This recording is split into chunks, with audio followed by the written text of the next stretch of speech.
do verso 11 até o 24. Gênesis 14, do verso 11 ao 24. Vai nos dizer assim: os vencedores saquearam todos os bens de Sodoma e de Gomorra, e todo o seu mantimento e partiram. Levaram também Ló, sobrinho de Abraão, e os bens que ele possuía, visto que morava em Sodoma. Mas alguém que tinha escapado veio e relatou tudo a Abraão, o hebreu, que vivia próximo aos carvalhos de Manre, o amorreu. Manre e os seus irmãos, Escol e Arem, eram aliados de Abraão. Quando Abraão ouviu que seu parente fora levado prisioneiro, mandou convocar os 318 homens treinados, nascidos em sua casa, e saiu em perseguição aos inimigos até Dan. Atacou-os durante a noite em grupos, e assim os derrotou, perseguindo-os em Obar, ao norte de Damasco. Recuperou todos os bens e trouxe de volta seu parente Ló, com tudo o que possuía, com as mulheres e os restantes dos prisioneiros. Voltando a Abraão da vitória sobre Quedorlaomer e sobre os reis que a ele se haviam aliado, o rei de Sodoma foi ao seu encontro no vale de Savé, isto é, o vale do rei. Então Melquisedeque, rei de Salém, o sacerdote do Deus Altíssimo, trouxe pão e vinho e abençoou Abraão, dizendo: bendito seja Abraão pelo Deus Altíssimo, Criador dos céus e da terra, e bendito seja o Deus Altíssimo, que entregou seus inimigos em suas mãos. E Abraão lhe deu o dízimo de tudo. O rei de Sodoma disse a Abraão: dê-me as pessoas e pode ficar com os bens. Mas Abraão respondeu ao rei de Sodoma: de mãos levantadas ao Senhor, o Deus Altíssimo, Criador dos céus e da terra, juro que não acertarei nada do que pertence a você, nem mesmo um cordão ou uma correia de sandália, para que jamais venha a dizer: eu enriqueci Abraão. Nada aceitarei, a não ser que os meus servos comeram e a porção que pertence a Arem, Escol e Manre, os quais me acompanharam, que eles recebam a sua porção. Amém. Até aqui. Queridos, nós acabamos de ler um relato conhecido, muito conhecido no Antigo Testamento, que fala acerca dessa batalha de 4 reis contra 5. Essa batalha está lá no verso 1 e no verso 2. O verso 1 vai mostrar 5 reis, aliás, vai mostrar 4 reis, e o verso 2 vai mostrar 5 reis. De alguma maneira, esses 4 reis conseguiram vencer os 5, e dentro destes 5 reis estava o rei de Sodoma, e também que também tinha o rei de Gomorra. E eles, ao perderem essa batalha, que eram mas perderam, que eram os aliados deste homem, a qual Abraão saiu a vitória, que era Quedorlaomer. Quando Sodoma e Gomorra, que faziam parte daquele grupo dos 5 que perderam, de alguma maneira o sobrinho de Abrão, até então o nome dele era Abrão, não era Abraão ainda, foi levado como cativo, como um prisioneiro de quem foi levado, escravo, ou de quem perdeu a guerra. Não digo tanto prisioneiro de guerra, mas um dos que foram capturados pelo exército inimigo, que até então tinha vencido. Havia muitas guerras no mundo antigo. Quando o exército vencia o outro, o vencido geralmente tinha o seu povo como prisioneiro. Vencer uma guerra, perder uma guerra, era entregar o seu povo basicamente a ser escravo do povo vencedor. Então o vencedor vinha, ganhava a batalha, escravizava aquele povo, e aquele povo lhe devia obediência, aquele povo não tinha mais a autonomia que tinha antes. Pelo contrário, geralmente era escravo e trabalhava para o povo vencedor. Era mais ou menos assim que vivia o mundo antigo, e havia muitas guerras.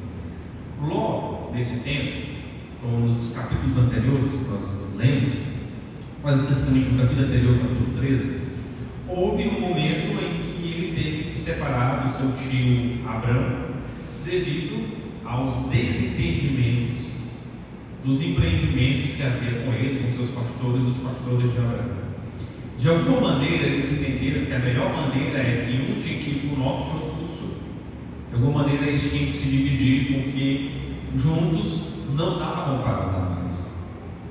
Compartilhar o mesmo espaço físico não era a melhor maneira deles viverem. Então eles decidiram que deveriam ir um para um lado e outro para o outro. Fato é que dentro dessa desavença que houve entre Abrão, entre os pastores de Abrão e os pastores de Ló, eu acho interessante que em algum momento vai dizer que Ló escolheu todo o vale do Jordão e partiu em direção ao leste. Assim os dois se separaram. Vai dizer que Abrão ficou na terra de Canaã, mas Ló mudou seu acampamento para um lugar próximo a Sodoma, entre as cidades do vale. Ora, os homens de Sodoma eram extremamente perversos e pecadores contra o Senhor. Algumas traduções vai dizer e falar que Ló fazia tendas em direção a Sodoma. Ló fazia tendas em direção a este ambiente que ele olhou e achou bonito. Aí, e aqui não tem como nós não lembrarmos um pouco do provérbio que vai dizer que os planos dos homens, os caminhos dos homens parecem bons e bonitos, mas muitas vezes o seu caminho pode ser de morte. E foi isso que Ló escolheu. Eu entendo que o autor de Gênesis, ao relatar essa história, além de contar a vida, os milagres da vida de Abrão, eu entendo que também algo era ensinado ao povo que estava ouvindo. Primeiro que Abrão estava debaixo de uma promessa de Deus. Ele teve um contato com o Senhor. Ele foi chamado por Deus e algumas coisas lhe foram prometidas. Foi prometido que dele sairia uma grande nação, que ele seria uma bênção e que nele seriam benditas todas as famílias da terra. Então Abrão, que posteriormente é conhecido como Abraão, como nós somos acostumados a chamar, vou chamar de Abraão para ficar melhor nosso entendimento. Abraão tinha esse contato com Deus, o Senhor de alguma maneira se revelou para ele e o fez essa promessa muito grande, que ele deveria sair da terra dos seus pais, da sua parentela, e ir para uma terra distante, a qual ele não a conhecia. Ele ouviu esta voz, ele entendeu a mensagem da voz, acreditou, confiou e foi até a terra que lhe fora proposta, que lhe fora prometida. Então ele tinha essa promessa de ter uma terra que ele iria conquistar, que dele sairia uma grande nação e que nele seriam benditas todas as famílias da terra. Então Abraão era essa figura, essa pessoa, essa autoridade espiritual e moral na vida de Israel, que estava sendo narrada e sendo falada ali. Então Abraão era alguém que tinha um contato com Deus, que tinha um diálogo com o Senhor. Ele era a referência de fé. Vai dizer que acreditou a Abraão e isso lhe foi imputado por justiça. Então Abraão era uma referência de alguém chamado por Deus, de que dele sairia uma grande nação, que essa nação seria de alguma maneira mensagem, uma luz, uma bênção para as demais nações e para as demais famílias da terra. E diante disso, quando Abraão sai, leva seu sobrinho Ló com ele, tem essa desavença, e depois dessa desavença, quando ele é levado escravo, quando perde essa batalha dos 4 reis contra 5, que é levado escravo, eu acho interessante que de alguma maneira essa ruptura entre Ló e Abrão mostra que ela foi apenas dentro de um contato físico, dentro de uma questão de espaço mesmo, mas que dentro da afetividade de Abraão e seu sobrinho Ló, aquilo não havia sido quebrado. Ainda havia algo principalmente no coração de Abraão, que o trazia um sentimento, que o trazia um afeto pelo seu sobrinho, que agora estava sendo levado em perigo, estava sendo levado escravo, como prisioneiro. Quando aquele homem que recebe a mensagem, que fugiu, que conseguiu escapar, e conta a Abraão, relata a ele tudo o que havia acontecido, eu acho interessante qual foi a atitude de Abraão. Porque a atitude de Abraão fez toda a diferença no que iria se prosseguir adiante. Primeiro, Abraão ele poderia muito bem dizer que não tinha nada a ver com a história, porque Ló, seu sobrinho, tinha a vida dele, tomou o rumo dele, tinha as posses dele, os bens dele, e saiu, foi embora, e ele que se vire. A vida dele, eu não tenho nada a ver com isso. Ele poderia falar isso. Ele já é criado, maior de idade, sabe das coisas, tem responsabilidade. Ele escolheu ir para aquele lugar. Então ele que arque com as suas próprias consequências da sua escolha. Abraão ele poderia falar isso, mas ele não usou dessa atitude. Abraão, ele ainda lembrou-se. A narrativa que nós lemos na tradução vai dizer que é como se Abraão tivesse sentido o sentimento de família.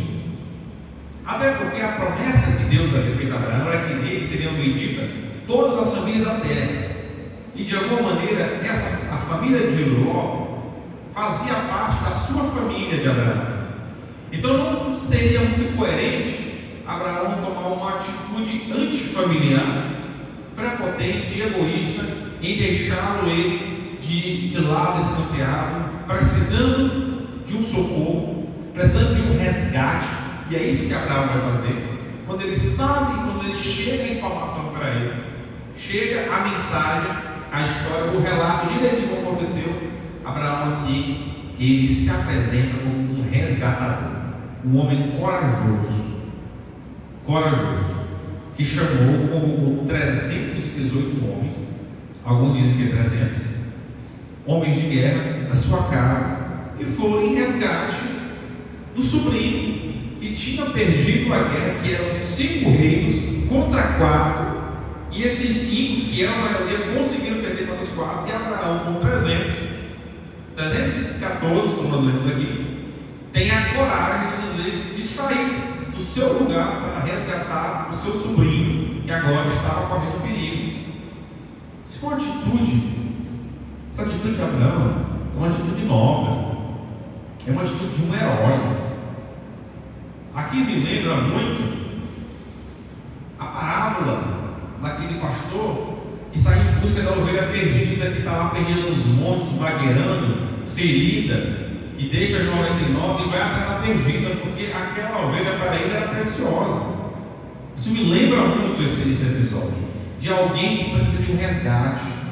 Ló estava precisando de um resgate, estava precisando de um socorro, de uma ajuda. Pelo que nosso irmão aqui que é bombeiro sabe o que eu estou falando. Porque alguém está passando em um momento de desespero, querendo uma ajuda. Temos 3 bombeiros aqui, lá de resgate é conhecido. Precisando de uma ajuda, vai lá socorrer para salvar a vida de quem está precisando. Abraão foi como salva-vidas aqui para Ló, porque não se sabia o que poderia acontecer com ele. Eu achei interessante que ele vai confiando, logicamente, no Deus Altíssimo, no Deus Criador.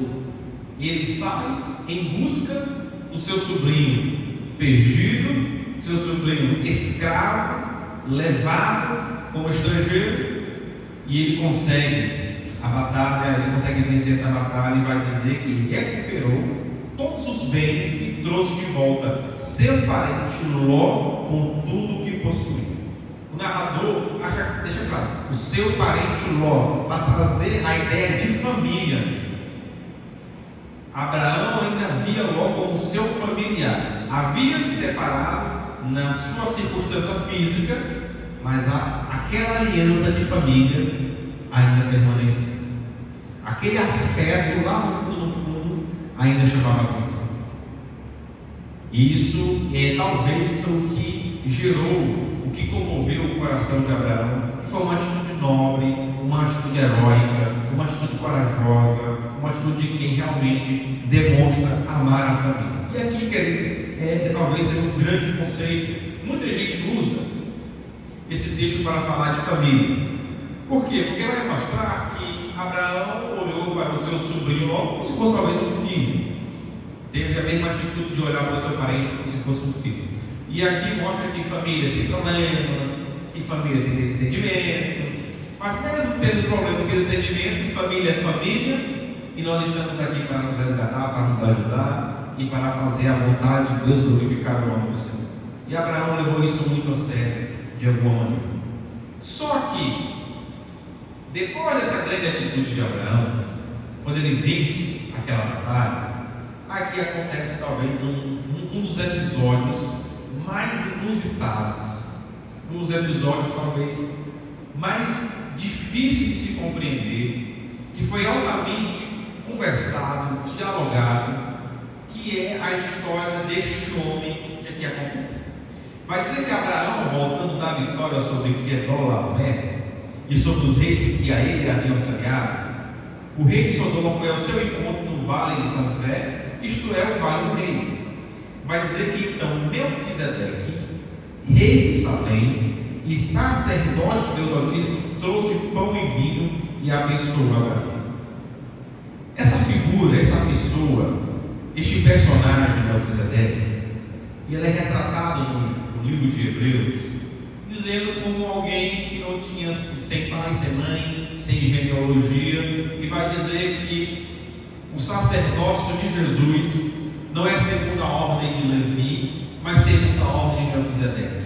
E vai dizer que o maior abençoa o menor, no caso, Melquisedeque, de alguma maneira, tem alguma superioridade, talvez em parte de autoridade, lá em relação a Abraão. E olha que Abraão foi chamado para ser, foi chamado com essa promessa, para que nele sairia uma grande nação, que nele seria bendita todas as famílias da terra, e que ele receberia uma terra de herança, certo?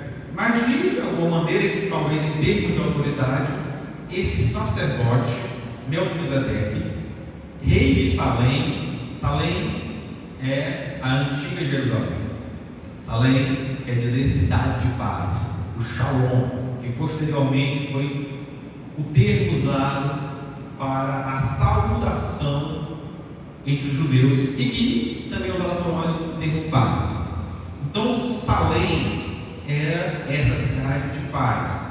Melquisedeque quer dizer rei de justiça, ou seja, um rei de justiça numa cidade de paz, sacerdote do Deus Altíssimo, vai ao encontro de Abraão após essa vitória contra esses reis, depois que resgatou seu sobrinho Ló. Agora este homem, podemos até dizer enigmático, este homem desconhecido, mas que lá em Canaã, lá naquela terra, ele já tinha um contato, ele pelo menos tinha um conhecimento, uma relação com o Deus Criador, que é o mesmo Deus de Abraão. Alguns comentaristas vão dizer que o termo,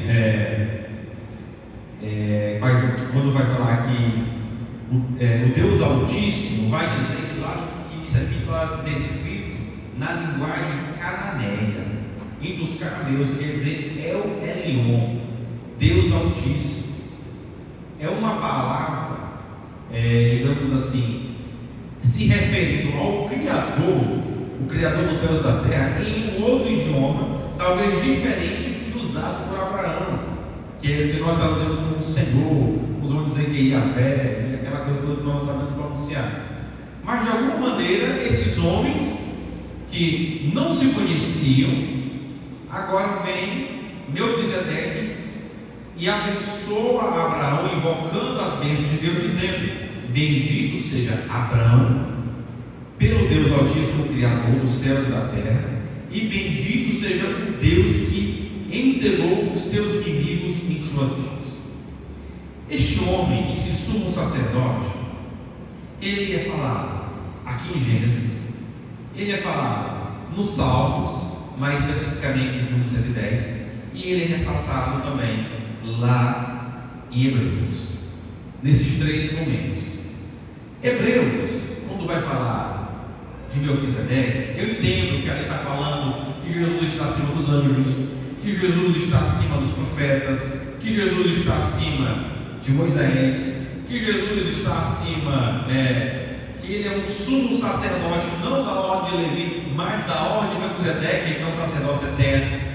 Então a gente entende que ali, quando fala que ele não tinha pai nem mãe, sem genealogia, quer dizer que porque os judeus davam muita, mas muita credibilidade às genealogias, eles iam contando direitinho: olha, eu sou um judeu puro que vem lá da minha linhagem, lá de Abraão até o dia de agora. Por isso que Paulo vai dizer que ele poderia muito bem se gloriar, cara, que é hebreu de hebreus, da tribo de Benjamim, quanto a lei, fariseu, que se distribuiu da primeira aos pés de Gamaliel. Aí vem o Evangelho e vai trazer o testemunho de Melquisedeque, que nós não sabemos da sua genealogia, que nós não conhecemos de onde ele veio, que nós não temos como dizer o que ele é. Algumas discussões lá do século I, século II a.C. vão trazer alguns comentários associando a personalidade de Melquisedeque ao Messias, que é Jesus, que nós acreditamos, o Messias, o enviado do Pai, aquele que veio, que nasceu de mulher, viveu na carne, foi morto, crucificado, e ressuscitou. É este o Messias que nós acreditamos, que nós confessamos, Jesus Cristo, que o Deus o levantou e colocou o seu nome acima de todos os nomes, a fim que de todos os joelhos se dobram e confessem que ele é Senhor para a glória de Deus Pai. Havia essa associação. Por isso o autor de Hebreus faz isso, falando, dando testemunho do sacerdócio de Cristo, que é superior em relação ao que acontecia na terra. Aqui, o sacerdócio de Cristo era de uma linhagem, de uma figura celestial, enquanto eles eram transitórios, terrenos, que tinha um certo prazo de validade, e que Jesus, uma vez entrando no Santo dos Santos, ele fez o testemunho, ele fez o sacrifício de uma vez por toda para a expiação, para a perdão dos nossos pecados, para nos reconciliar com o Pai. E nele, em Jesus, se cumpre a semente de Abraão, a descendência de Abraão, o descendente, a sua descendência, que é a partir de Jesus que nós somos integrados à família de Deus. Nele seriam benditas todas as famílias da terra. Em Cristo, aquele que rompeu as barreiras de Jerusalém, rompeu as barreiras de Israel, onde nele, enviando o seu Espírito Santo, a palavra de Deus foi pregada, o Evangelho foi anunciado, ultrapassou os limites, derrubou a barreira, o muro da separação entre judeus e gentios, de dois povos, fez um povo só, que é a igreja, e neles nós temos a reconciliação com o Pai. Neles nós podemos dizer que nós fazemos parte da família de Deus, e nele nós podemos dizer que somos justificados pelo sacrifício de Cristo. Então Abraão Melquisedeque é esse tipo, é uma história que aponta para uma realidade que acontecerá e que aconteceu. É uma história que aponta para uma outra realidade, e essa realidade aconteceu em Jesus. Melquisedeque, este ser enigmático, representa um sacerdócio grande e perfeito. Salmo 110, quando vai falar acerca do Messias, que vai dizer: isso, meu Senhor, assenta-te na minha direita, que me coloco embaixo dos pés todos os seus inimigos, e vai dizer que ele é sacerdócio eterno, segundo a ordem de Melquisedeque, lá no Salmo 110, falando sobre o reinado do Messias, o Messias como um rei. E aqui era Melquisedeque, era um rei de uma cidade de paz, Salém, que depois vai ser a cidade de Jerusalém, que antes era a cidade de Jebus, e depois foi Jerusalém, e teve outros nomes que foram dados também, a cidade de Davi, a cidade do grande rei, a cidade do Altíssimo, a cidade que está edificada entre os montes, Então, este rei, de alguma maneira, ele tipifica o reinado de Cristo. O reinado numa cidade de paz, um rei de justiça. E é isso que Cristo veio fazer, é isso que já se iniciou na sua vida, no que ele pregou, e é isso que ainda se concretizará na vida de Jesus, quando ele botar os seus pés sobre a terra e enfim estabelecer o seu reino, ressuscitar os mortos, julgar vivos e mortos, e ressuscitar aqueles que são da ressurreição para a vida eterna. Então, Melquisedeque traz esse apontamento para Jesus. E Abraão lhe deu o dízimo de tudo. Ele abençoou Abraão, e Abraão dá o dízimo, demonstrando uma certa submissão, uma certa honra quanto a este sacerdócio do Deus Altíssimo. Isso aqui é muito lindo. Por quê? Isso mostra que Deus se revela. Deus se revelou a Abraão. De alguma maneira, Deus também se revelou a Melquisedeque. E este foi um encontro muito lindo. Quando Melquisedeque chega, trazendo esse pão e este vinho, que de alguma maneira nós podemos lembrar da comunhão, do partir do pão, do sangue, do vinho, do pão, da ceia, da união, família, igreja, tudo isso nos traz a nossa memória. Então este evento aqui foi um evento muito especial na história da formação do povo de Deus, na história da salvação. Se nós pararmos para analisar, isso aqui é crucial. Isso aqui foi um evento magnífico. Imagino esse encontro entre Abraão e Melquisedeque após uma vitória. Aqui eu vejo que foi uma união muito linda, um encontro, algo que glorificou a Deus.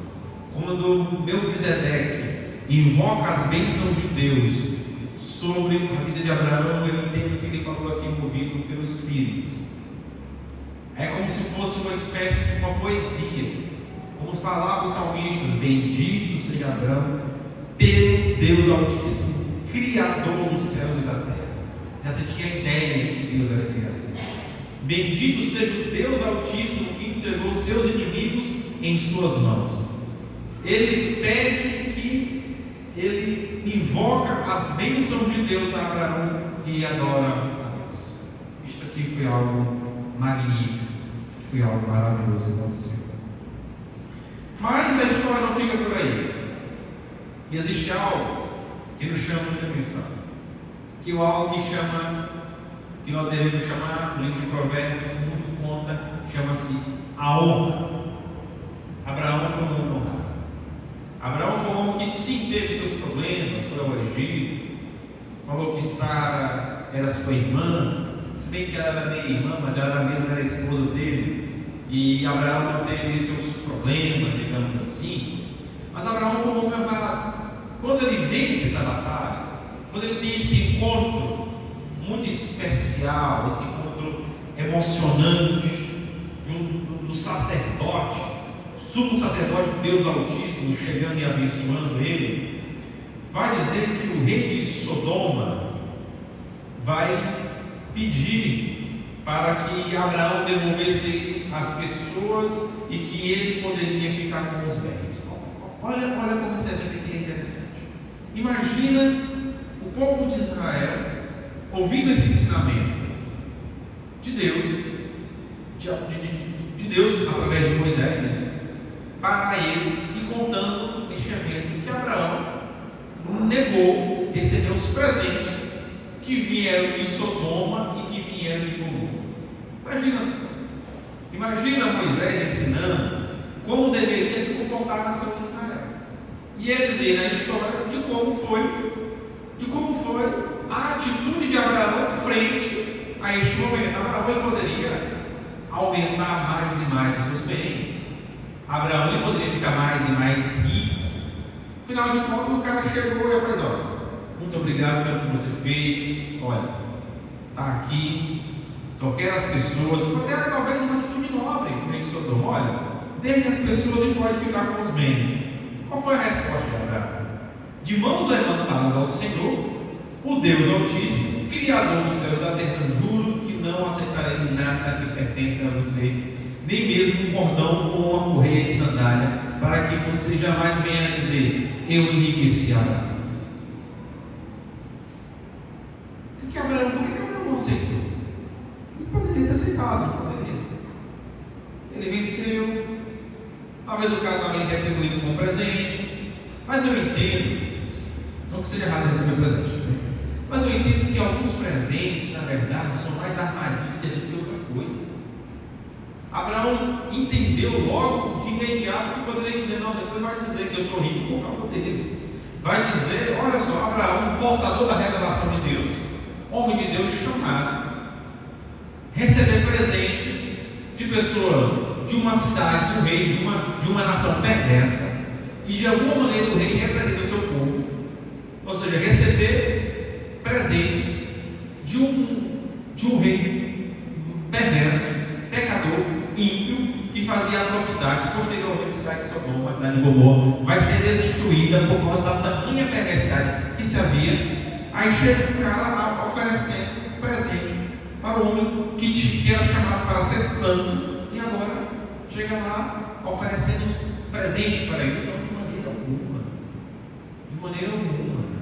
Talvez Abraão saberia que isso seria usado contra ele posteriormente. E é aqui que entra a questão. É aqui que entra a questão. Abraão estava numa posição que ele poderia receber. Ele estava numa posição de destaque, um grande guerreiro, um vencedor, trouxe o povo daquele rei. Ele poderia receber. Poderia, mas não quis. Por que não quis? Por conta da questão da honra. E aqui, queridos, a gente deve analisar. Existem muitas pessoas que aceitam subornos, presentes, propostas, por conta da posição de destaque que ele está. Quem nunca ouviu falar sobre isso, né? Isso existe. É o que aconteceu, talvez, com Saul. Ele foi para a batalha, venceu os inimigos, não era para trazer nada e trouxe, desobedecendo a voz de Deus. A atitude de Saul foi totalmente diferente da atitude de Abraão. E ali foi um estopim para Saul acerca do que ele fez. Porque ele trouxe os presentes do que não era dele ter recebido. Outro exemplo, nós vamos ver isso, é com Naamã. Naamã e Eliseu. Chegou-se trazendo presente para ele e não recebeu. E aí, queridos, Abraão, como um profeta, eu vejo Abraão como um profeta também, que pratica o profetismo ali, que ele tem contato com Deus. Moisés, vejo Eliseu, eu vejo que dentro, se nós olharmos o profetismo como uma comunidade, se nós olharmos, vou mais na questão, a igreja como uma comunidade profética que proclama a verdade do Senhor, que fala da justiça de Deus, que fala do porvir, do que há de vir, da era vindoura, ela também tem em si mesmo o papel de um profeta. Então, o papel semelhante de um profeta. Só que agora o profeta está na figura de comunidade, igreja, pessoa, um corpo, um templo, que fala das verdades de Deus. Essas propostas, elas rondeiam. Os profetas, eles são constantemente assediados com propostas. Jesus foi no deserto. Os profetas foram, muitos profetas se venderam, que eram os falsos profetas, que estavam comendo na mesa de Jezabel, que estavam próximos de Acabe. Alianças malignas, reprovadas pela Bíblia, e aqui Abraão, já no Gênesis, de alguma maneira havia rejeitado essa proposta, porque sabe que receber esse tipo de suborno, receber esse tipo de presente, a pessoa fica presa na mão de Deus. E o profeta, a comunidade profética, ela não foi ser chamada para ser presa, ela não foi ser chamada para ser escrava. E pelo contrário, Abraão foi para uma luta para resgatar o seu sobrinho da prisão. Por que agora ele iria ficar nas mãos de um rei que poderia dizer que eu enriqueci Abraão? Ele está aqui para ele porque foi eu que dei as coisas para ele. Seria feio para ele quanto questão moral, e isso, de alguma maneira, traria em xeque o seu posicionamento profético, o qual ele estava representando o Deus Criador, que nele seria bendita todas as famílias da terra. E essa foi a atitude de Abraão. E essa deve ser a atitude de todo cristão individual, quer seja aquele que senta em qualquer lugar do banco da igreja, quer seja no púlpito, quer que seja o pastor, quer que seja qualquer um que for. Quem nos mantém é o Senhor. Quem nos dá a vida é o Senhor. Quem nos dá a saúde é o Senhor. Nós não precisamos de propostas, nós não precisamos de receber subornos, nós não precisamos nos vendermos, vou usar uma expressão direta, para quem quer que seja. Nós não precisamos disso. Aí também devemos lembrar do que aconteceu com o profeta Abacuque. Por mais que a economia esteja quebrada, que nós estudamos na lição passada sobre o avivamento, por mais que não haja gados no curral, que o produto da oliveira minta, por mais que não haja fruto na videira, todavia eu me alegrarei no Senhor, porque é nele que nós devemos nos alegrar. Eu não tenho nada. Engraçado é que o diabo ele aparece nessas horas. Apresentou-se para Jesus quando estava com fome. Talvez o inimigo aqui, esse rei de Sodoma, apresentou-se para Abraão, e Abraão estava talvez se sentindo o máximo, o herói, o cara que venceu uma batalha. 5 reis perderam para 4, foi lá com 350 anos. Talvez ele poderia estar sentindo uma euforia tão grande e dizer: vou receber. Mas ele teve autocontrole, ele teve autodomínio e se mostrou uma pessoa honrada, que honra a Deus, que ele acabara de apresentar um culto ao Senhor, comendo o pão e o vinho, junto com o sumo sacerdote, havia recebido uma bênção especial da parte de Deus, como um profeta, quando o sumo sacerdote chega a ele e invoca as bênçãos sobre a vida dele. Então, ele não precisava de nada disso daqui.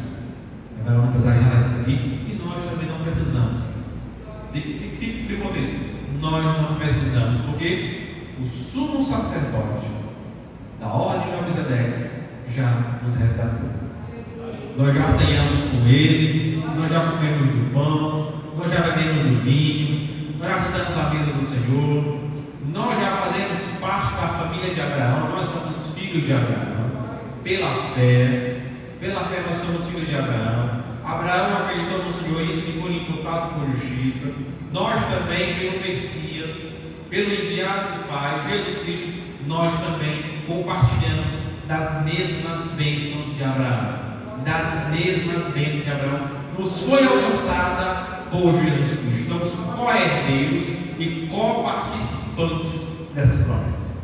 Essas promessas que se iniciou em Abraão, que se começou lá na terra de Canaã, mas que os salmos nos estenderam. De alguma maneira, os profetas também, de alguma maneira, toda a terra será cheia da sabedoria do Senhor. Toda a terra será um grande templo, a habitação do Senhor. Todo o cosmos, todo o universo seria renovado. Israel é apenas o início, uma transformação de dentro para fora que se espalhou em Jesus Cristo, e todos nós participamos das promessas de Deus através de Jesus Cristo. Então todos nós que estamos debaixo de tamanha promessa, de tamanha bênção, de tamanho resgate, de tamanha comunhão, nós não precisamos receber os subornos e os presentes que o mundo afora possa nos oferecer para dizer que nós estamos aqui de alguma maneira bem, porque foi Ele que nos deu. Não. Quem nos mantém é o Senhor. Lembre-se disso. Quem nos mantém é o Senhor. E não há honra maior, não há coisa mais nobre na vida do que ser servo de Deus, do que ser filho de Deus, do que ser resgatado por Deus. Não há nada mais nobre, não há nada mais interessante para nossas vidas. Amém? Então é isso que eu queria compartilhar com vocês. Espero que os irmãos tenham aprendido, entendido a mensagem, entendido o que a palavra de Deus estava falando para aquele povo de Israel, e como ela fala conosco hoje, e como ela vai continuar falando no decorrer da vida. Amém? Graças a Deus.